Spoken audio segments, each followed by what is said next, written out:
জল জটে উত্তাল গন্ধর্বপুর প্রধানকে ঘিরে ধাক্কাধাক্কি বাঘ বিতণ্ডা পরে পঞ্চায়েত ঘেরাও বাদুইয়া শায়েস্তানগর ২ নম্বর পঞ্চায়েতের গন্ধর্বপুরে নিকাশি সমস্যাকে ঘিরে বিক্ষোভে উত্তাল হয়ে ওঠে গোটা এলাকা। অবিরাম বৃষ্টিতে গ্রাম জলমগ্ন হয়ে পড়ায় বিক্ষোভে ফেটে পড়েন স্থানীয় বাসিন্দারা। শনিবার বিক্ষোভের মধ্যে ঘটনাস্থলে পৌঁছান পঞ্চায়েত প্রধান প্রকাশ সরকার। অভিযোগ, বিক্ষোভকারীদের সঙ্গে তার কথা কাটাকাটি থেকে হাতাহাতি পরিস্থিতি তৈরি হয়। পরে উত্তেজিত জনতা তাকে এলাকা থেকে বের করে দেয়। এরপর গ্রামবাসীরা শায়েস্তানগর ২ নম্বর পঞ্চায়েত কার্যালয়ের সামনে গিয়ে ফের বিক্ষোভ দেখান প্রধানের বিরুদ্ধে।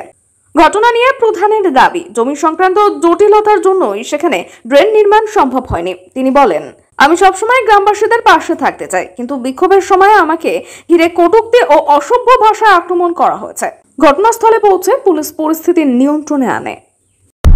বিষয়টা হচ্ছে, ওখানে যে পাড়াটা আছে ওখানে জল বৃষ্টি হলে জল জমে যায়। পঞ্চায়েতের পক্ষ থেকে মেম্বারের সহযোগিতা নিয়ে দ্রুততার সহিত যাতে আমরা জল নিকাশের ব্যবস্থা করতে পারি তার ব্যবস্থা আমরা নিয়েছিলাম। আমরা সঙ্গে সঙ্গে সেখানে প্রসিডিওর অনুযায়ী একটা ড্রেন করবার টেন্ডার করি এবং টেন্ডারের কাজ করবারও পরিবেশ পরিস্থিতি। আমি নিজে সেখানে যাই, কিন্তু স্থানীয় লোকজনের জমি জায়গায় জটিলতা থাকার কারণের জন্য কাজটা আমাদের করতে দেয়নি। আমরা নির্দিষ্ট সময়ের পরে টেন্ডারটা আমি ক্যান্সেল করতে বাধ্য হই। আজকে যখন পথ অবরোধ হয়, প্রশাসন আমাকে ফোন করে। আমি বললাম, রাস্তাঘাটে যেসব রুগীপত্র বিভিন্ন রকম সবাই যাবে, তাদের তো এই ড্রেনের জন্য কোনো অপরাধ নেই। অপরাধ যদি করে থাকে, কি সুবিধা অসুবিধা হয়েছে, আগে তাদের সুবিধাটা করুক। আমি ঘটনাস্থলে গিয়ে স্থানীয় মানুষদের সঙ্গে নিজেই গিয়ে কথা বলবো। পুলিশ প্রশাসন তার ব্যবস্থা করে এবং পথ অবরোধ উঠে যায়, আমি সাথে সাথে সেখানে চলে যাই। বিষয়বস্তুটা বলবার জন্য যে কাজ করবার জন্যই তো আমি প্রস্তুত আছি, কিন্তু কাজটা যদি করতে ওখানকার লোকে বাধা দেয় তাহলে আমি কিভাবে কাজটা করব। আমি যাওয়া থেকে আসা পর্যন্ত আমি 49 সেকেন্ড ছিলাম, কিন্তু তার মধ্যে ওখানকার মহিলা পুরুষ এত রকম অকথ্য ভাষা বিভিন্ন রকম ব্যবহার করেছে, তাতে করে আমার থাকার মতো মানসিকতা ওখানে ছিল না। কাজ অবশ্যই করা দরকার বা করা হবে, কিন্তু ওখানকার লোকজন যদি আমাদের সঙ্গে সহযোগিতা না করে তাহলে আমি কাজটা কোথা থেকেই করবো।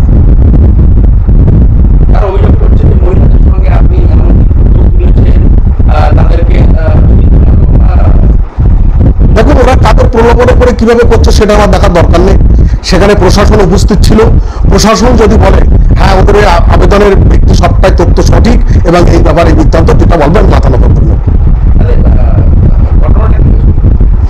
ঘটনাটা হচ্ছে ওদের আবেগের বশে হঠাৎ বৃষ্টি হয়েছে, 1 মাস ধরে বৃষ্টি হচ্ছে, বৃষ্টি হলে তো জল জমবে। তাহলে আগের থেকেই আমার আলোচনা ছিল, বলা ছিল, তাহলে তখনই তো কেন হচ্ছে না, আমার সঙ্গে তো একবার এসে কথা বলতে পারতো। টেন্ডারটা আবার কেন ক্যান্সেল করতে হলো? আজকে রাস্তা অবরোধ করছে পাবলিকের ক্ষতি করার জন্য। পাবলিকের তো ওখানে কোনো অপরাধ নেই।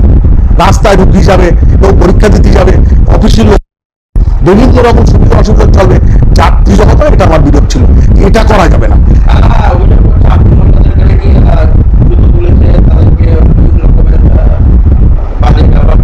আচ্ছা, একটা লোক 49 সেকেন্ডের ভিতরে এমন কি হলো, এখানে প্রশাসন বলুক, যারা ছিল ওরা বাদে এই ব্যাপার এই বৃত্তান্ত সেটা যদি বলে হ্যাঁ আমার সেখানে কোনো ভূমিকায় বলছিল, যা বলবেন মাথা মতো।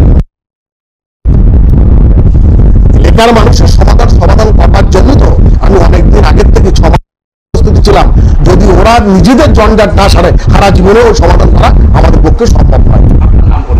আমার নাম প্রকাশ সরকার, শায়েস্তানগর 2 নম্বর গ্রাম পঞ্চায়েত।